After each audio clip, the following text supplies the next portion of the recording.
what it's like to manage change. We've both done it in many different places. And we started saying it's very rare to have an honest discussion about that in public, about all the things you shouldn't do. We all like to talk about all the things that have gone well. But actually, what we need to impart to our colleagues and peers, especially those entering their careers. So George, could you share a few things that in retrospect you might want to do differently, or hard-learned lessons? Sure. Most of the time, the difficult part is scaling up. Right? When you're doing something as a pilot, it works really, really well. Everybody's on board. When it comes time to scale up, it's a little bit different.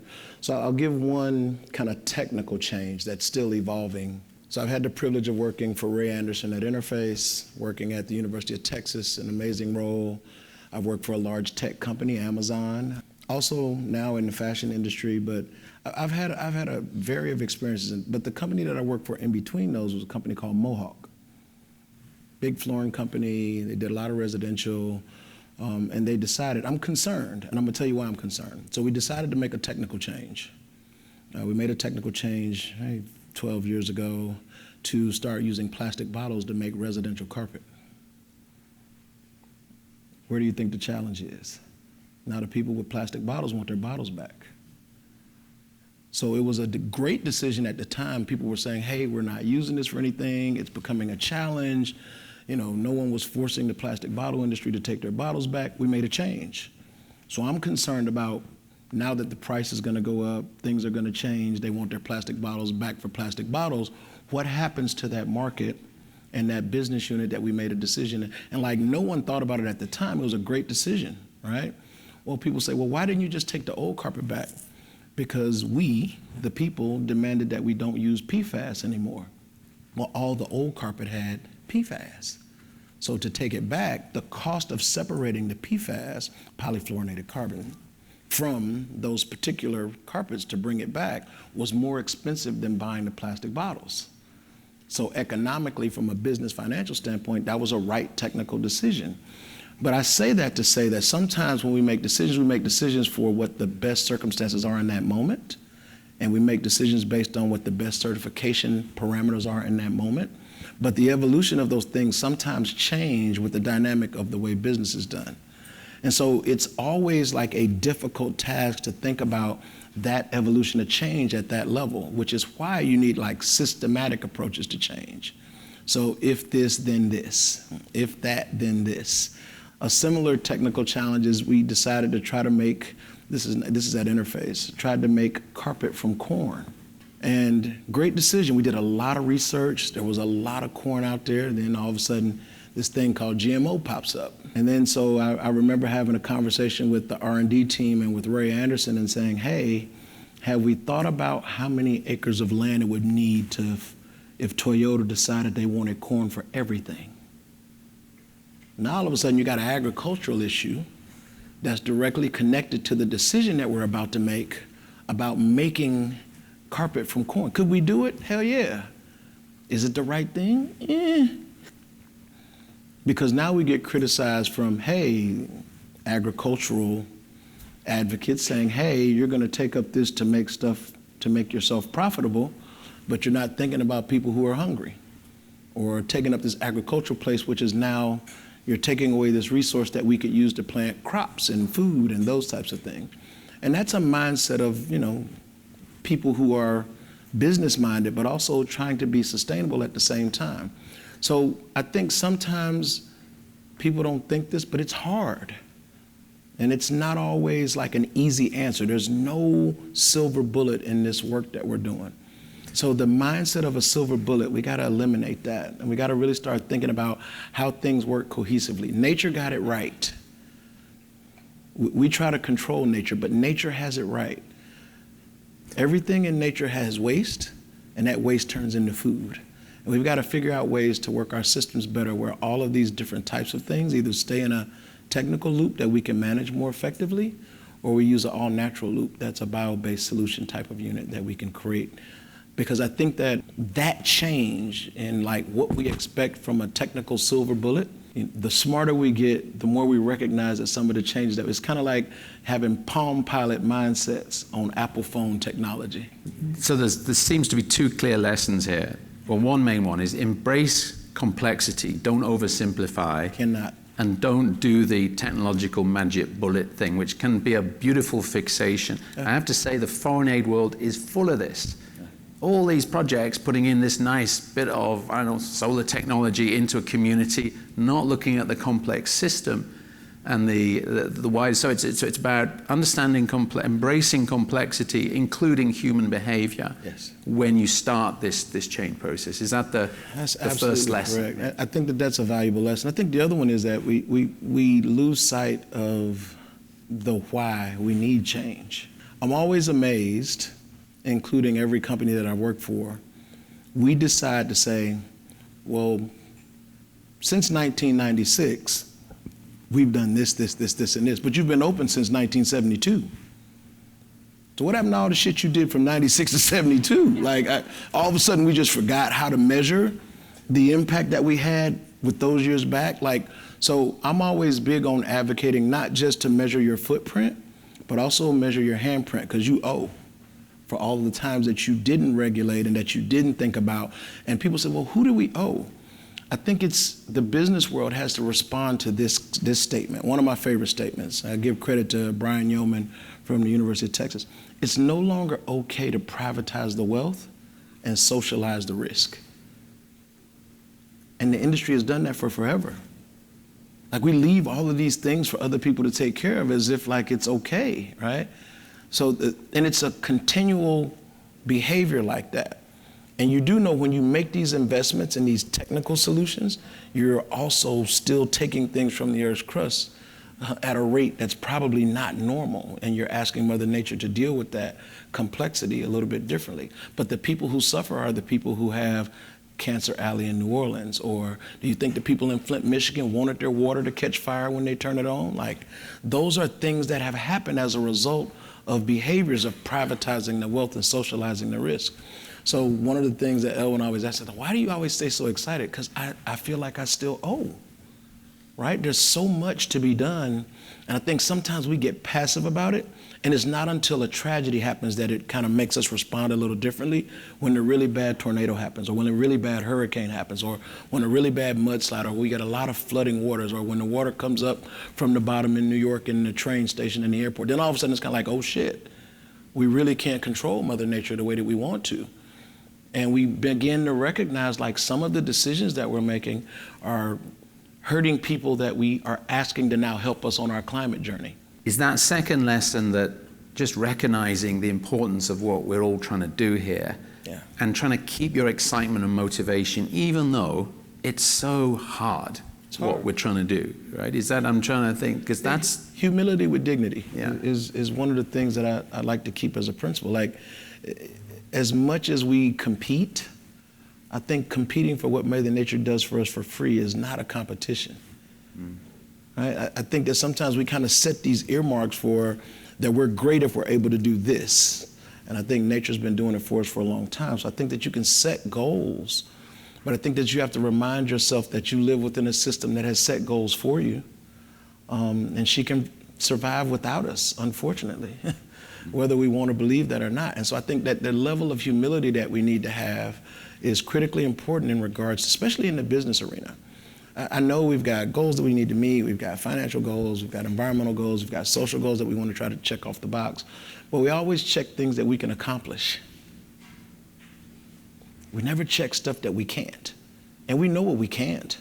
We just choose to kind of shy away from that because there's a convenience of feeling like you succeeded, rather than just having a conversation about, hey, this is a journey.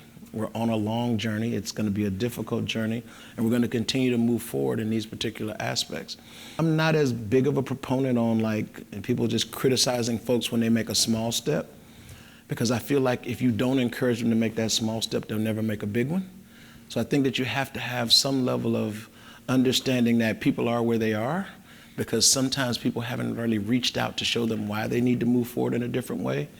And we owe each other that in order to get better, because I think that we're not going to solve it individually. If you reach your individual goal, but the rest of the world does not, probably not such a good thing. I've been surprised in managing change that this, what seems like an obvious idea that the planet desperately needs, that is often good for the business, isn't just totally embraced with, yeah, let's do it tomorrow, right?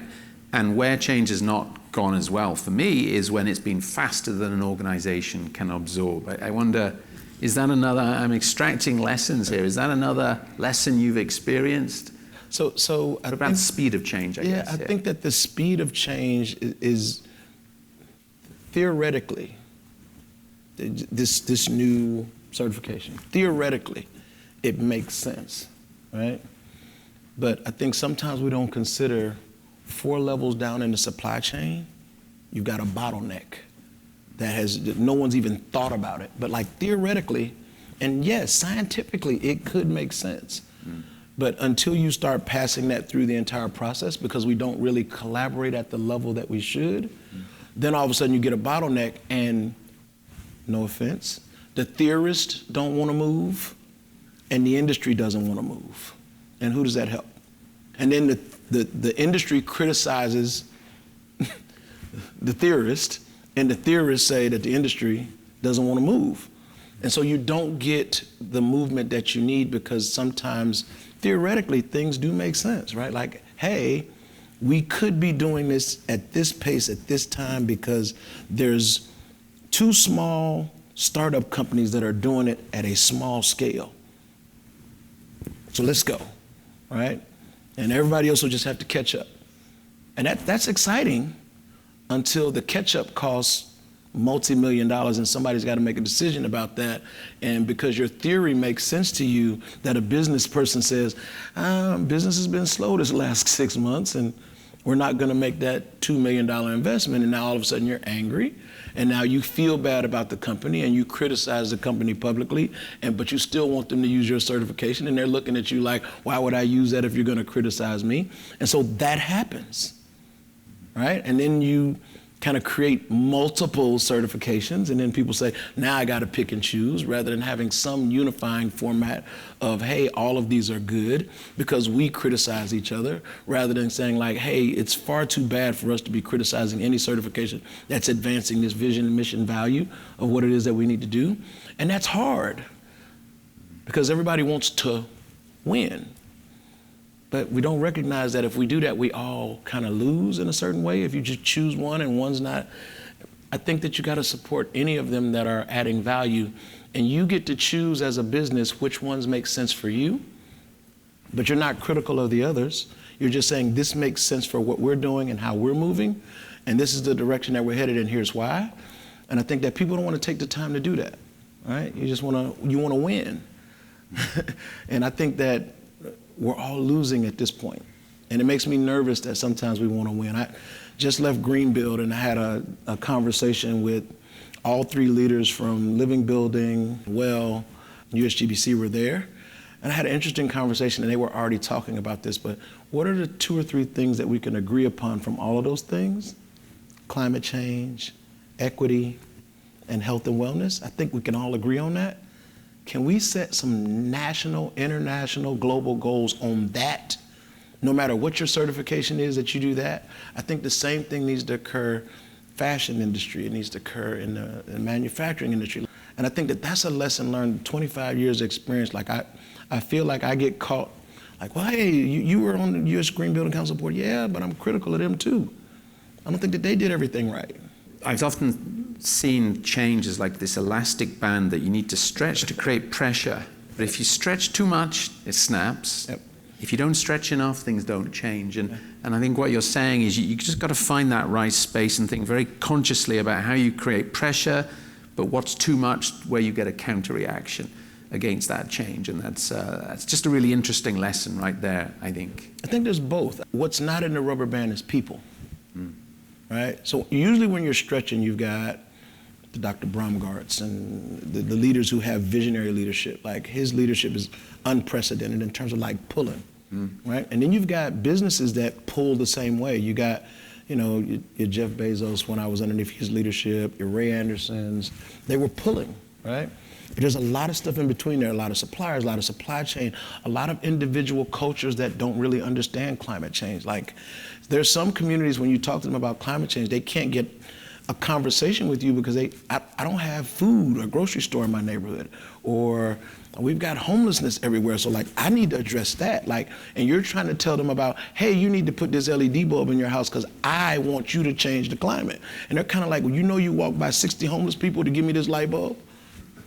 Kind of like, hey, I got to feed some of these folks. Or, you know, I was telling you this story where we did this project on the beach, and we walked by like 3 or 4 homeless shelters and 2 or 3 community centers to go down to pick up plastic straws so the turtles wouldn't get them in their nose.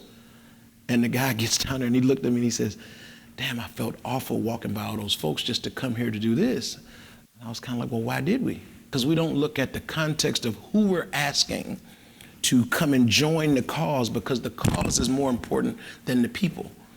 It's like we've got to recognize that humanity needs to be educated as well. And everybody's not in this room. Everybody doesn't have the level of expertise. But when you're having projects that are directly connected to change, like, the people you're trying to change need to be understanding why you're changing and how they can actually participate.